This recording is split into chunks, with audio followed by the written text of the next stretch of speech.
Now back to combat sports. Before I get this started, my favourite, if you want to say personality, is the unintentional portrayal of Rory MacDonald. And you know me, I like to mimic people and do how they carry on. But I was watching the the UFC on Fox special. Ever since that's happened, there's been this thing about Rory MacDonald's personality and how he comes across, and I've heard some people call him Napoleon Dynamite with a six-pack and MMA skills. I've heard other people describe him as Patrick Bateman, Christian Bale's character. I think he's like a hybrid of the two. I just can't help but laugh. I do like him and I like watching his fights, but I was watching his post-fight interview after the BJ Penn fight, and it's the way the guy talks. Most guys are like, ah! He's like this. Carlos Condit, I would like a rematch. Please accept my challenge. I would like. It was a humiliation to lose. Please give me a rematch. We can do it in March. That's when I would like it, so I can avenge my loss and get my revenge. It's just, I watched him do it. I just wanted to laugh. It's like, he's a great fighter, but is that supposed to be threatening? I mean, God bless the guy. I think he'll be a world champion soon anyway, so. Talking about two things. Now, there are two fights right now that seem really similar to me, and one of them just got announced recently, and that was Floyd Mayweather versus Canelo Alvarez. Now, you gotta give boxing credit, because we've been giving boxing a hard time, I myself have, about them not giving the fans the fights they want to see all the time and just going in the opposite direction. But it seemed like there was a lot of demand after the Pacquiao plans went out the window to see Mayweather in there with Canelo Alvarez.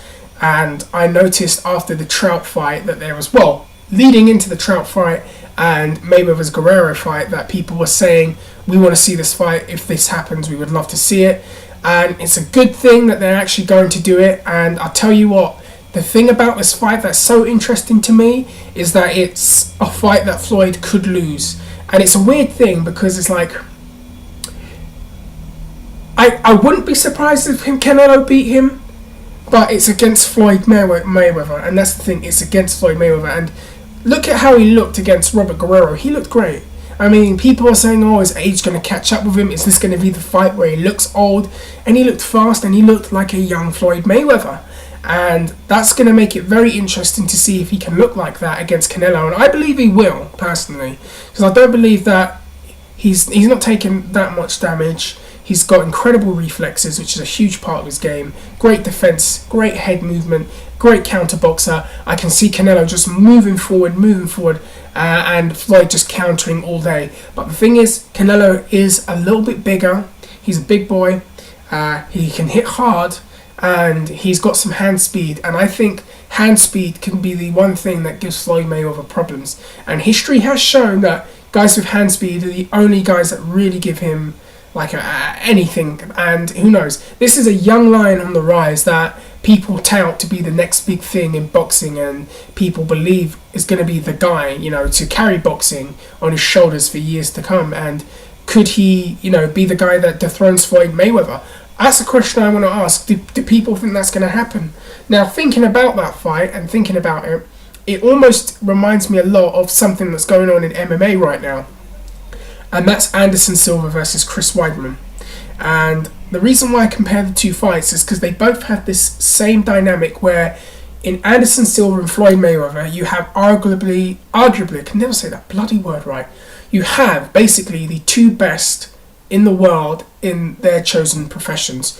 You have arguably the greatest pound for pound boxer in the world in Floyd Mayweather, who looked untouchable, and then you have arguably the greatest mixed martial artist currently living in the world in Anderson Silva, and they've just mowed through competition. People want to see them in this super fight, that super fight.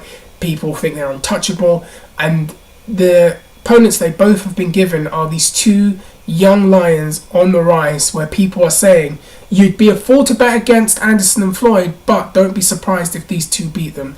Canelo beats Floyd and Weidman beats Anderson. And it's just a very interesting thing. It just kind of reminds me a lot of what might be happening with Weidman and Silva. And just to touch on that very briefly, do I think that Weidman would beat Silva? Here's my opinion. I think the biggest problem with people who have fought Anderson Silva is that they don't come to fight him. I find that guys come out and freeze, or they just bad strategies. Okami just stood there like a mannequin that I see in Marks and Spencer's and did nothing, and Anderson made him look like a complete fool in the process. Damian Maia, Jiu-Jitsu guy. Travis Luter, Jiu-Jitsu guy. Who else did he fight? Talis Slater, oh please. Patrick Cote, I mean, come on. I think that the kind of guy that would give him the hardest kind of fights are either very aggressive wrestlers like Chael Sonnen, someone like a Dan Henderson, or a very well-rounded striker that's not just going to box with him, but it's going to throw kicks, shots to the body, not going to slug for his head right away, but, you know, he's going to set up his shots a bit better and not get caught up in the rhythm, which I think is one of the problems. Anderson does these things and guys just get caught in it, and then they just fight on his terms, and he makes them look like fools. And I think that that's the one type of... I think that's the only way I can see someone striking-wise beat Anderson.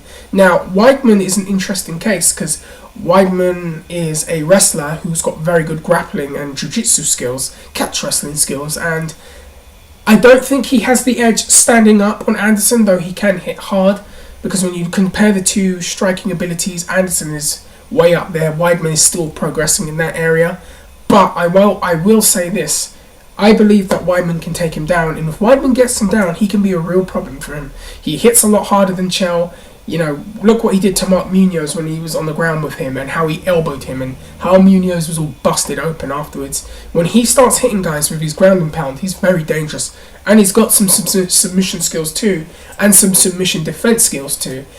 So this is a very interesting fight, and I think both Canelo and Weidman are in a position where it's not going to hurt them if they lost to the people that they're fighting, because they're kind of still on the rise and they could recover. They're young enough where they could recover and eventually get into a rematch and do what they need to do. And I think that Weidman in particular, this reminds me a lot of St. Pierre and Hughes, number one. And with Canelo, it kind of reminds me a little bit like that. But who knows?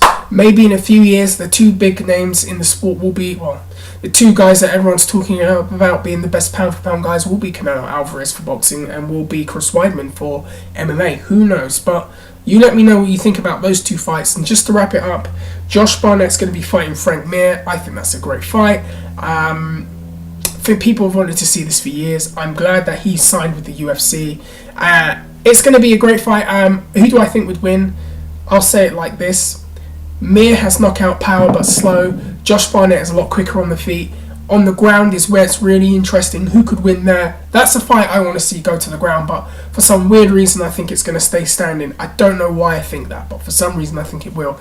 If Barnett can win that, that will be a good win for him, and perhaps maybe see him fight a Roy Nelson or a Gonzaga, or just slowly build himself back up to the title. But do I see him beating a Cormier again? Probably not. Do I see him beating a Velasquez? Probably not. But do I think he's an interesting addition to the division? Absolutely. Anyways, guys, look, listen, I better head out. Let me know what you think. Tell me what you think about Canelo Alvarez and Floyd Mayweather. I want to know what the boxing heads think, because I know that they know a lot more and they can go into serious detail, and I'm kind of rushed for time, so I really want to hear what they have to say. I really want to hear what people have to say about Weidman and Silva, and anything else, let me know. I want to do a Q&A video, so if you've got questions, guys, feel free to put them in the comment section, and maybe I'll paste the top 15 or first 15 and then respond to you. Anyways, I'm gonna get out. Let me know what you think and take care.